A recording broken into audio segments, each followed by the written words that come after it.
Bapak Ibu sekalian yang hadir dalam kantor Forkopimda pada pagi hari ini. Pada kesempatan yang berbahagia ini saya menyampaikan beberapa hal yang tentunya ini perlu kita cermati bersama dalam kaitannya pemilu itu sendiri. Ibu Bapak sekalian yang saya hormati dan saya muliakan, ketika kita bicara pemilu, ini sangat strategis sekali bagi bangsa dan negara ini, karena dengan pemilu ini menentukan kelanjutan dari bangsa dan negara yang sama-sama kita cintai. Tentunya kita berharap bahwa pemilu ini dapat berjalan dengan baik, tentunya bisa juga membawa bangsa dan negara ini ke depan lebih baik lagi, lebih maju lagi, dan lebih sejahtera lagi. Kalau kita bicara pemilu, tentunya tidak lepas kita bicara tentang kekuasaan. Tentunya beberapa kejadian-kejadian yang bisa menjadi cerminan kita sebagai anak bangsa ketika kita bicara tentang kekuasaan. Kita sama-sama sebagai anak bangsa tentunya punya catatan masing-masing bagaimana pada tahun 98 kita sebagai anak bangsa tentunya punya catatan itu semua.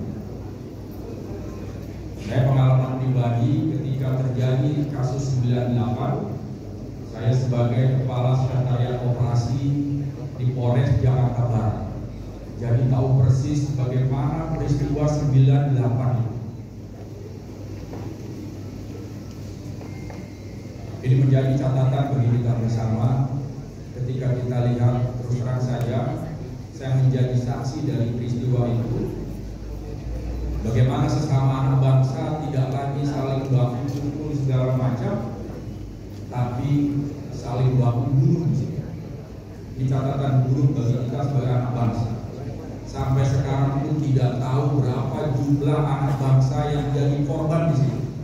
Tidak ada catatannya.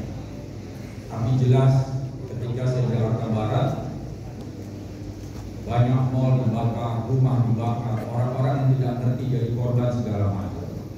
Ini menjadi catatan yang tentunya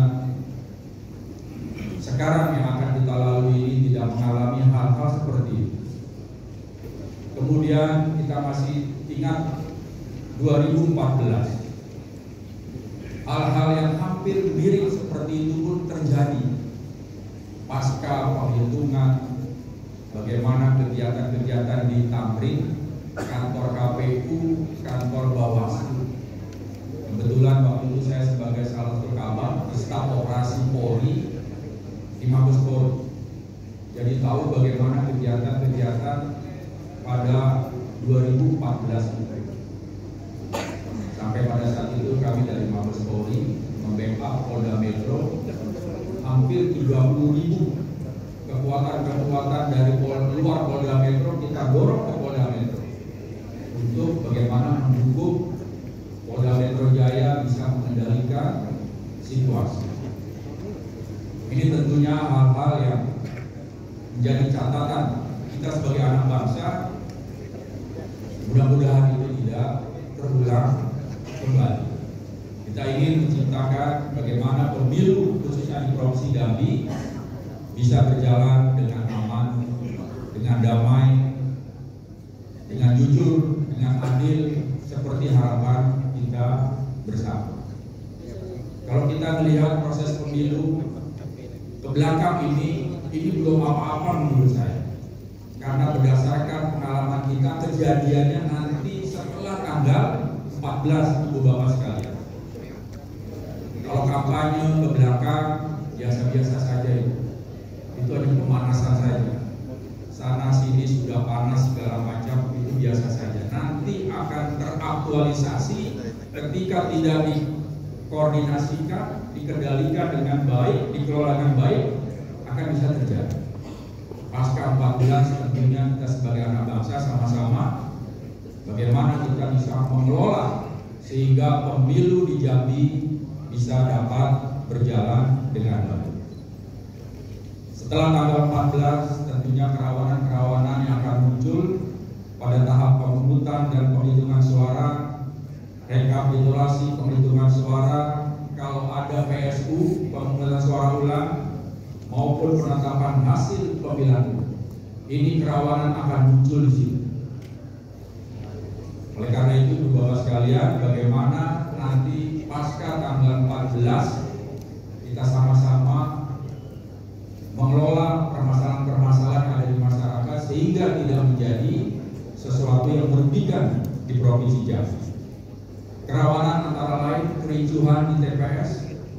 Oleh karena itu saya yakin-yakinnya dari KPU telah memberikan pelajaran-pelajaran pendidikan kepada penyelenggara panitia ketika TPS dapat berjalan dengan baik.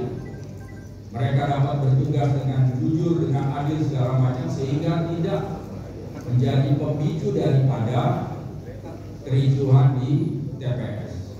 Linmas, para wali kota dan bupati tolong dipersiapkan dengan baik. Karena keamanan nanti dari Polri, dari TNI itu agak jauh dari TPS. Ini untuk menghindari hal-hal persepsi-persepsi nanti yang tidak baik terhadap kami. Ada polisi, ada tentara di sana, dia akan agak jauh dengan tempat pemungutan suara. Oleh karena itu, panitia di TPS, Linmas yang ada sekitar TPS jadi satu yang penting. Bagaimana bisa menghindari kericuhan-kericuhan yang kemungkinan bisa terjadi di TPS. Intimidasi tentunya yang kita hindari. Ada isu-isu sudah berkembang di masyarakat, kelompok ini mengintimidasi, kelompok ini mendapat intimidasi dari pihak lain.